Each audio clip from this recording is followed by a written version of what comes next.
When my own family uninvited me from Thanksgiving, I thought I had hit rock bottom. But when my sister's husband showed up at my office screaming, I realized the real reason I was cut off was far darker than I ever imagined. My name is Talia, and I'm 26 years old. I still remember the exact moment everything in my family quietly fell apart, just days before Thanksgiving. It all started with a phone call from my mother. Her voice sounded strangely distant, the kind of tone people use when they've already made a decision about you.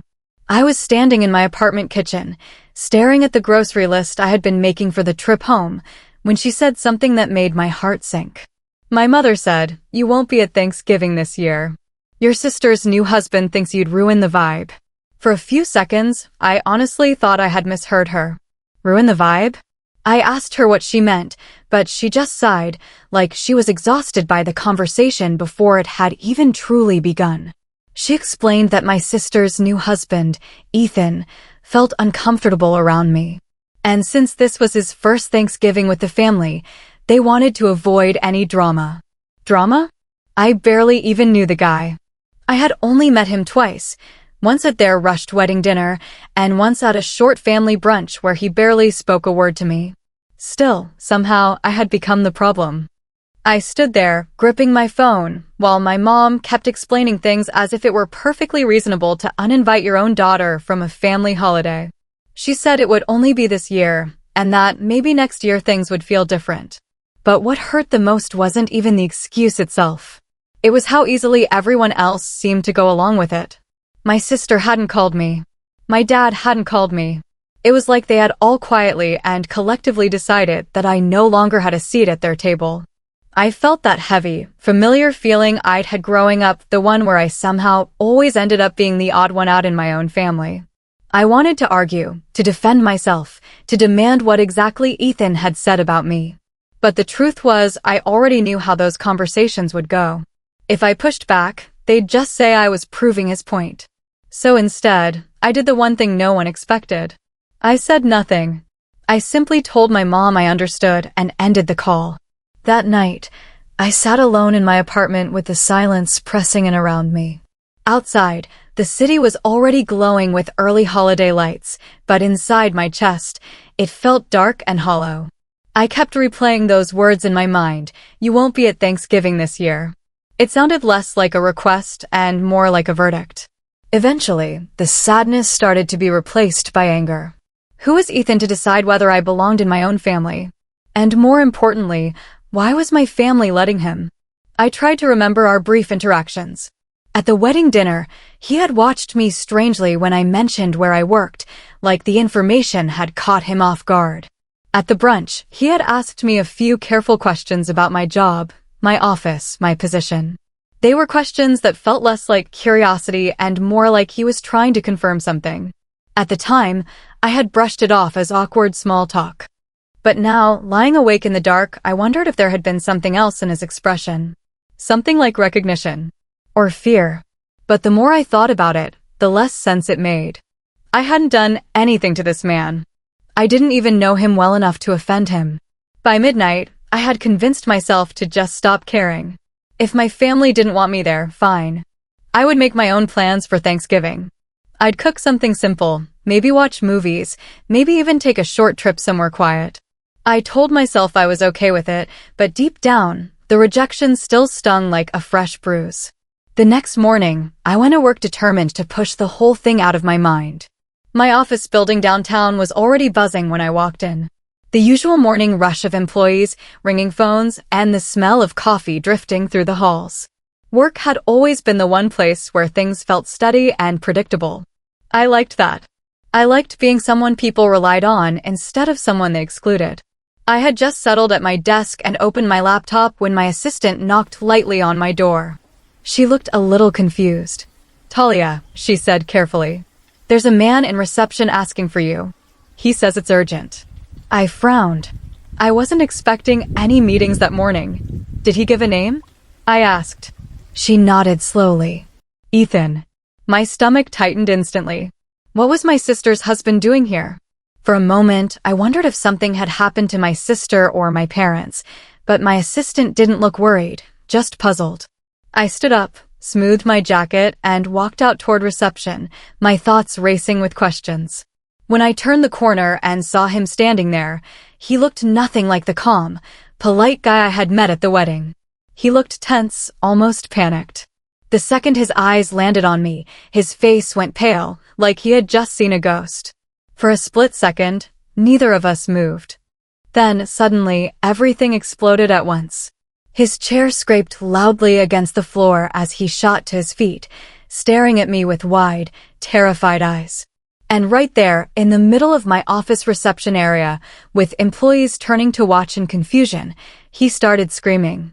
Because the moment Ethan saw me standing there, his entire body froze like he had just walked into a nightmare he never expected to see. For a second, the whole room went silent, except for the faint humming of computers and the distant ringing of phones. Then, suddenly, his chair screeched backward as he jumped to his feet, staring at me with wide, panicked eyes. And right there, in front of my staff and half the people waiting in the lobby, he started screaming because he had just realized exactly who I was. No, this can't be right, he muttered at first, shaking his head as if trying to wake himself from a bad dream. But when I stepped a little closer, confused and trying to understand what was happening, his panic only grew worse. You? You work here, he blurted out, his voice cracking. I frowned. Yes, I do. Why are you here? The receptionist, my assistant, and several employees were staring between us, clearly sensing something strange was unfolding. Ethan looked around the office lobby again, noticing the company logo on the wall, the security badges, the staff quietly watching us. His breathing grew faster, and suddenly his voice dropped into a whisper that sounded almost horrified. You're Talia. Talia Morgan, the compliance director. I blinked. Yes. The moment I confirmed it, his face completely drained of color.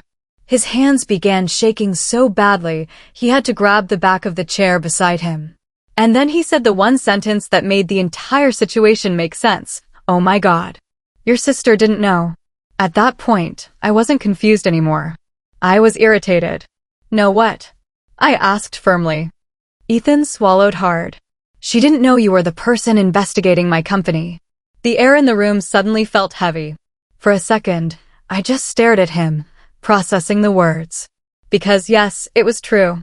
I was leading an internal regulatory investigation into a mid-sized financial consulting firm suspected of fraudulent reporting. It was a complicated case that had been quietly developing for months. But I had never once heard Ethan mention where he worked in detail. At the wedding dinner, he had simply said he worked in financial consulting. I hadn't thought much of it at the time. Now, everything clicked into place all at once. The strange looks he had given me, the careful questions about my job, the tension every time our paths crossed. Ethan ran both hands through his hair in complete panic. When I saw your name on the wedding guest list, I thought it was just a coincidence, he said quickly, his words tumbling over each other. But then I saw you again at brunch, and I started worrying. I asked your sister what you did, and she said you worked in corporate compliance, but she didn't know the details. I thought if you came around the family too much, you might figure out where I worked.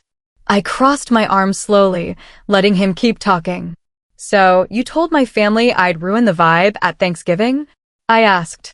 He looked ashamed, but nodded. I just needed distance.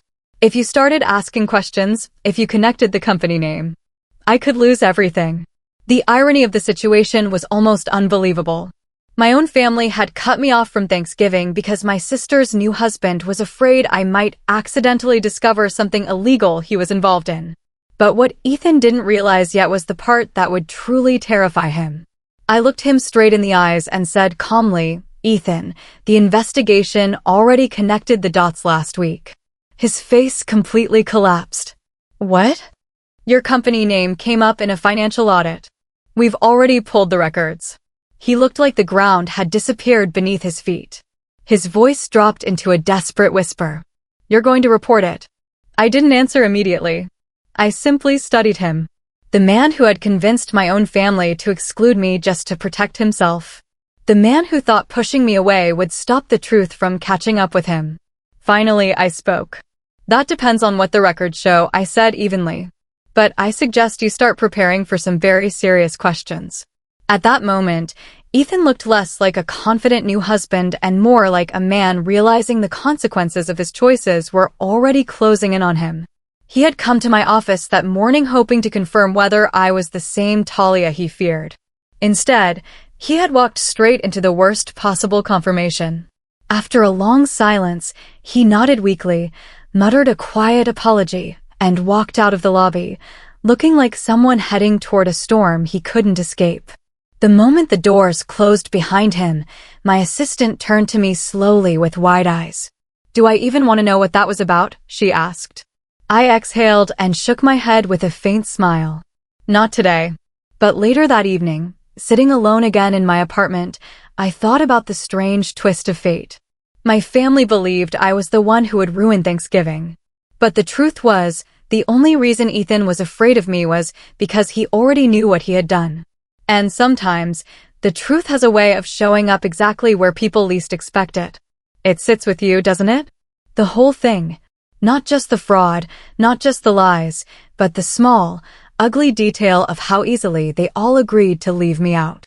After Ethan fled my office like a man with a warrant already chasing him, I went back to my desk and sat down.